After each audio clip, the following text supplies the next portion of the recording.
Hey everyone, how's it going? We're gonna continue on with some of the thoughts that I've had in the past little while, and especially has to do with the employment environment that we're experiencing. Not only for my age, being in my 60s now, um, I'm part of an ongoing result over the course of my working life. Um, that is completely different from the past generation.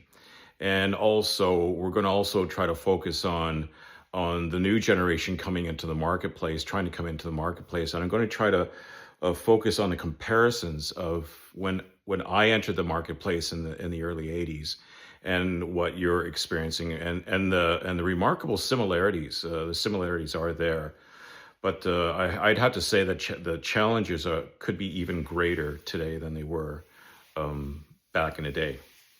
So I entered the post-secondary, post-high school education and marketplace in the early '80s. We were facing young adults were facing a 20% unemployment rate, which we didn't know back then because, as far as data was concerned, even though you may have heard about it on the news, young people aren't necessarily concerned about, these things that they hear on the news. They're concerned about going out with their friends, hitting on the next girl. And I'm speaking mainly from a guy's perspective. I'm not speaking on a woman's perspective. And some of the great challenges that we were facing back then in the early '80s, when I was starting to enter the workforce. I did not finish my university, and I went on into the workforce. And I think I was going to say the only way that I had a job was through family relationship, and I went into an industry that I had no real care for, but the fact is that I enjoyed work, and really didn't matter a huge amount of what I did. I was one of those people that just enjoyed work, and so I progressed in an industry, but the quality of the work was not there. The opportunities were not there. So the first 3 years, it was very challenging. It was very challenging getting paid from my employer, and that was a challenge. And the reason, well, and the question is why. You know, so you have 20% youth unemployment at the time, young adults waiting to get into factory jobs that are um, disappearing in mass. Does that sound familiar? So what's happening today, where people are coming out of universities and colleges, specifically for the data sciences, meaning computer sciences and anything related to it. And heck, they can't find a job. The ones that had these cushy jobs to start with, a job that really is just not to put these tremendous brains down, but quite often out of sheer luck, where they get possibly to do very little, and it's all brain work, right? There's no physical interaction at all. It is all brain work, and which is it's not the best. But what does your mom and dad tell you that even I told, sort of, or even implied to my sons? That, and because at the time I had a desk job as well for quite some time, and that's what they look at. What? And it's not like they say it, but oh, your dad's got a desk job. He goes to work and with nice clothing, and that's what you try to aspire to. And then it's not there, right? When you get out of school, it's not there. So you have to accept and take what you can, and it's all about your mental condition. Now, it was unfortunate or fortunate for me, depending on how you look at it, because I didn't have a great relationship with my father. Um, so I left home. I escaped very early, right out of high school. I was out of there. And, I was fortunate enough to be able to fall in somebody else's lap, within the family, and that who I worked for several years. But, at the same time, how many people at that, and even today, where you don't have great relationships at home, these are the people that will, for the most part, struggle. The teachers probably see it in your school. Can't do anything about it because it's life, right? And this is just the way it's just the way it is. And of course, sometimes looking back, you see why the struggle existed and how you could have avoided those. But it's really up to the adult to try to avoid it. And the young person is growing mentally and spiritually, even though they're in the full bloom or becoming in the full bloom of adulthood. Um, those mental capacities and those spiritual capacities are still in their growth period, in their growth stages. So can't necessarily expect them to necessarily figure these things out.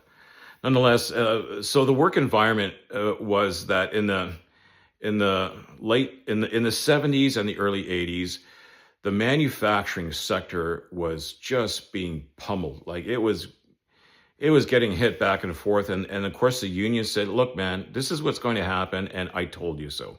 Sure enough, they told us so. Okay. And it's the idea of international trade is certainly not a new one. It's been around forever. Okay. Whether I read books on the economists of the past, of the 16th century and 18th, 17th century, 18th century, they write about the same things, is that the international trade will take away employment from other areas because they can do it cheaper. Eventually they can do it better, and people will always go for the lowest price. That's just the way it is.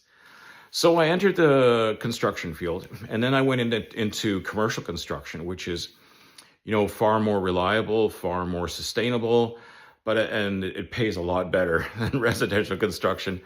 And I moved my way up the ranks. And one thing I never forgot to do is to educate.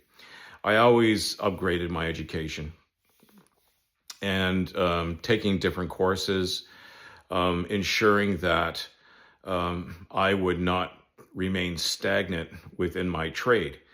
And there's certainly nothing wrong with remaining in your trade. As I found out, one of the newer sayings is stay in your lane. What a great saying. Just stay in your lane, and that's fine. There's many people that stay in their lane, and they do well. They're able to have a family, raise the kids, or possibly go on vacation, own a house, and things like that. And that was my generation. Okay, that we were able to do that, and if something went wrong, we were able to recover from that financial debacle. We were able to take a risk, not thinking, or I should say, forecasting the risk, but not really thinking that the risk would happen, which would happen to me, right? And it's the same for every entrepreneur. It doesn't matter who it is. And then you fail, and you can get up from that failure, and you can move forward and recuperate from that loss, from that financial loss. And the financial loss is one thing, but it's really when you're putting your family through those stresses, because those stresses that you have, those are transferred, over to the others, the loved ones that are around you. That's probably the most difficult part, because it places a mark on them too, even though initially you don't notice it or you don't know it, but it does, and it does place a mark on them. And all those great entrepreneurs that you may see on television, those are the point 0.5 or 0.025% of the ones that struggle every day, try to put food on the table, try to make sure that you get paid and things like that. Entrepreneurs never get paid on time, by the way, at least not in my business. And you just, eventually you deal with it. But one of the great fortunate things that I have in my life is that I had a relationship with my creator, and that relationship has matured, has blossomed, and has matured and has grown. And as you go through the growth periods, it's a roller coaster until until your understanding becomes a little bit greater and a little bit better. But I'm digressing, but I just want to make sure that I put that in there. I do have certain advantages that is my spiritual life. Um, so as time went along, then in the early 2000s, times were good. I starting in the late 90s, I was in the office. I got an office job within my industry, and that lasted for quite a while. That lasted till the 20 teens. And I could already, and we went through the financial crisis of 2008, 2009, and for the likes of me, I could not keep a job. And this is so typical for so many people of my age group, hopping from one job to another, trying to keep food on the table. Man, I'll tell you, that can stress a person out. And it seems like it was mainly focused on men, because men are usually the ones that earn the most. They're the ones that usually take on a vast majority of the financial burden, and of course that has changed a little bit in my generation, but that's still true. And so me as a man, I took those things really, really hard, because men of the past were always the one that were responsible for making sure that there was a roof over your head, that the family was taken care of financially. And so we miss out on a lot of men, for the most part, miss out on a lot of things. Whether it's vacation time or whether it's playing with the kids or whatever the case, we miss out on those things, right? Because women have the ability to structure their life focusing on the children. Men don't. They don't. It's unnatural for us to do that. And so even though it's changed a little bit, but if you read some books from the 1800s and the 1900s, and they explain the traditional role of the woman, setting up the relationships outside of the house, setting up the relationships with inside the house, they were far more in tune with reality, which today they're not. Okay, and I see the shift happening back again, where they're starting to understand that a little bit, or they're starting to accept that again a little bit more. But that I just, sorry, I keep on digressing, but because they're all the whole idea is intertwined. Okay, you can't necessarily separate these things because they're all intertwined. Nonetheless, so I saw major things happening, starting 2011, 2012. And you know what? You could see the writing on the wall. You really, really could. On a society that was starting to break down, on a society that you really did see the have and have-nots, right? And which is why I have a chip on my shoulder for government workers, okay? But that will be another vlog, and I will get into that. So if any government workers, don't turn me off, because I'm I have a chip on my shoulder regarding it has nothing to do with the quality of the work or the amount of work that you put out. That's not the issue here. Okay. The other things are extremely unequal, and I'll get into that on another vlog. But I could see things happening in 2013 and 2014, and I was actually, even starting a decade before that, I was starting to plan to move out of the city, because I knew that things were going to happen that were going to be unpleasant and that were going to jeopardize the liberty of many, many people. Okay. And that's exactly what's happening. And it's taking its time to happen. But we see, even through COVID, and that's quite unexpected, but we see through other things that will transpire over in the near future that I know nothing about it. Okay. I'm forecasting that things are going to transpire more and more all the time as society continues to break down. But now we're getting into the work environment again, and where we are. You know, at 62, the past generation at 62, they were either semi-retired or waiting to catch on to a pretty juicy pension. Of course, my generation does not have that, unless you're a government worker, okay? Because they're the only ones that have something called defined pensions that are left. There's very few others in the private sector that have that. And so now many people like myself that are in their early 60s, going on past 65, have to work. You know, now I'm very fortunate to date.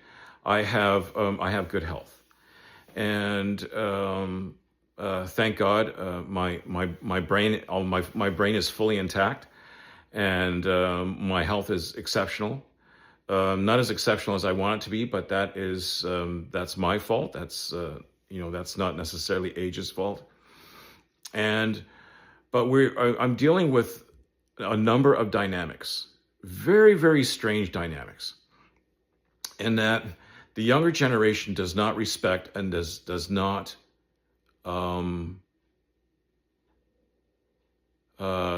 respect the experience of the older generation. They somehow feel that we are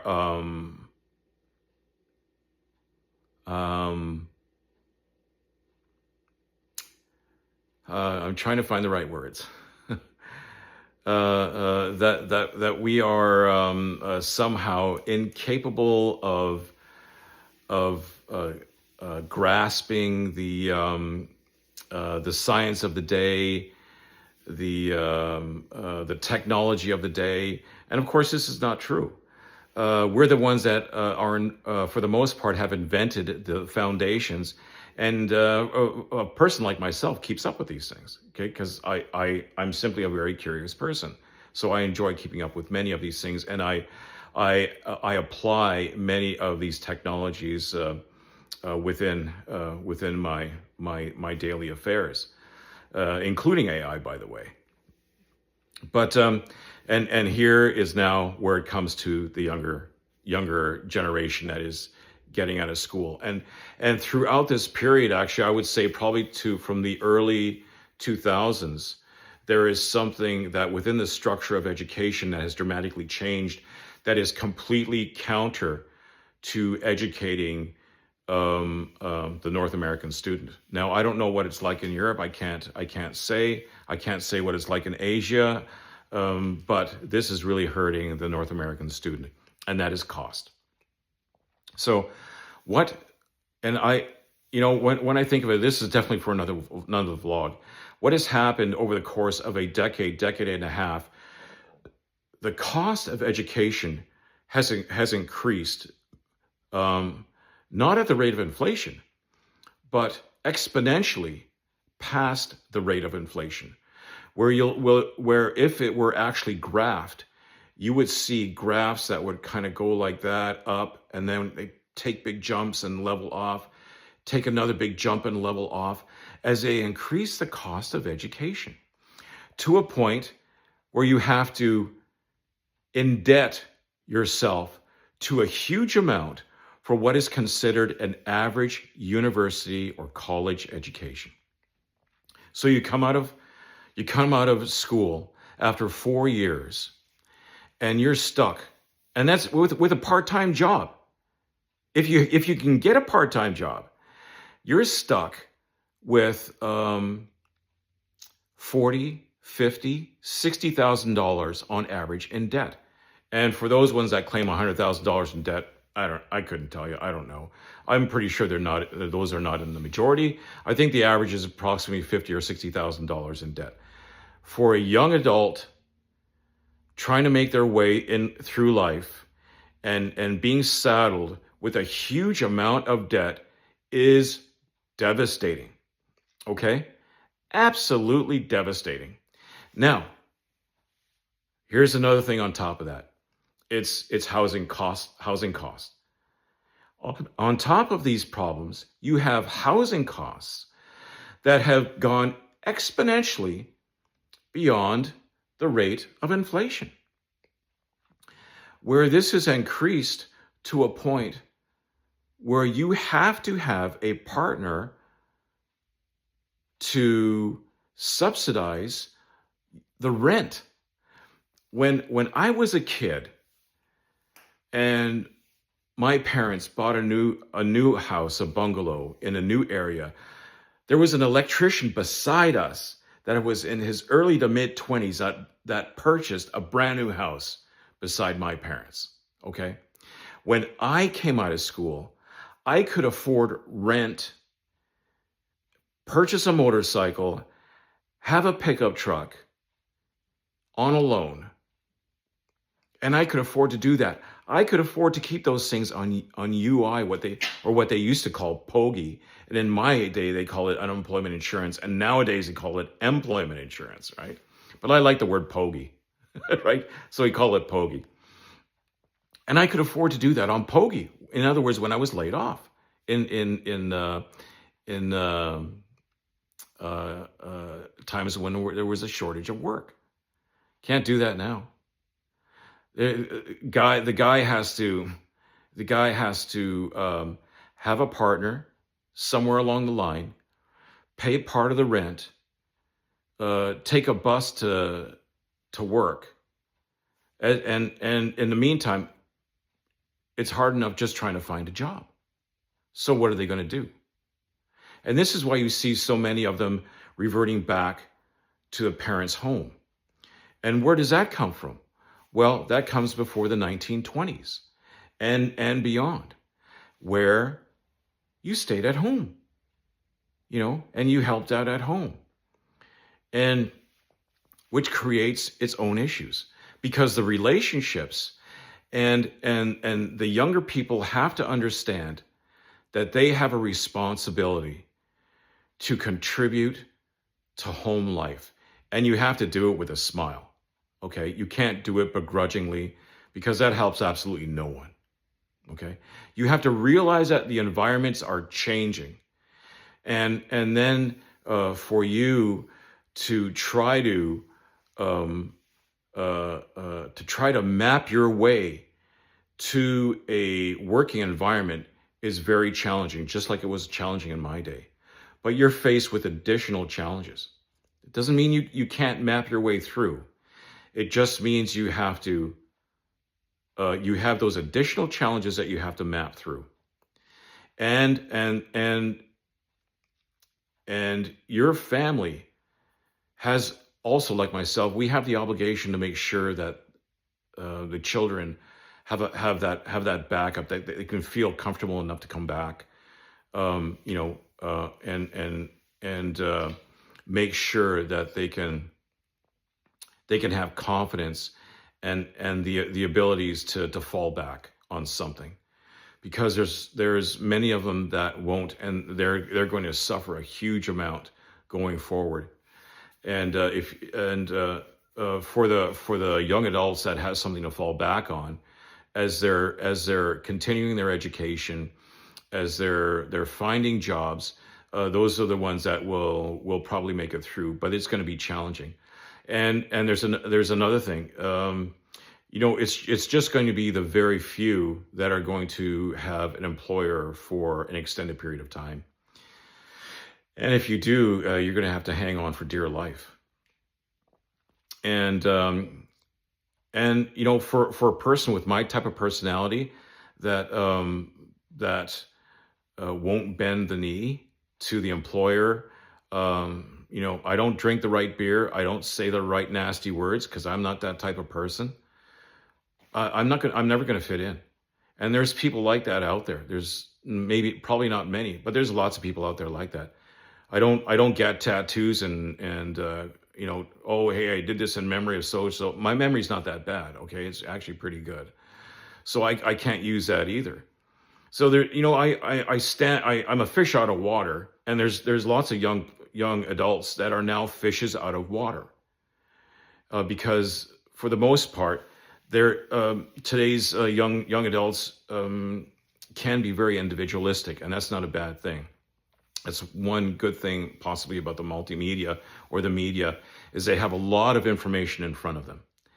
And one of the tremendous advantages, and this is another thing about how education is going to change. It is going to dramatically change in the next 5 years, where your education is going to be based on self-motivation. It's going to be a lot cheaper going forward, except for certain professions. But even professions like engineering, I think the cost is going to dramatically shift, or is it going to dramatically change? But at the same time, you're going to have to be very self-motivated. And the idea is that the younger adults are really going to have to motivate one another, and you're going to be clustered in groups, and hopefully in good groups. You're going to have expectations to one another regarding the way that you speak to one another, the way that you think to one another, the way that you communicate is going to change. And the ones that reach for the higher stars are the ones that are probably going to end up doing the best. It's going to be challenging going forward. I'm just letting you know, the young adults already know. People that are my age, a lot of challenges we're going to face. We're going to face a lot of challenges.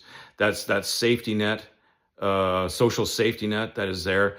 It's going to continue to erode slowly and then quickly, and that's what's going to happen.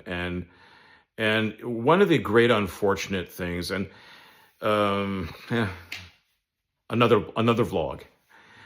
It's about elected government officials and as well as deep state bureaucrats. They're going to be saddled with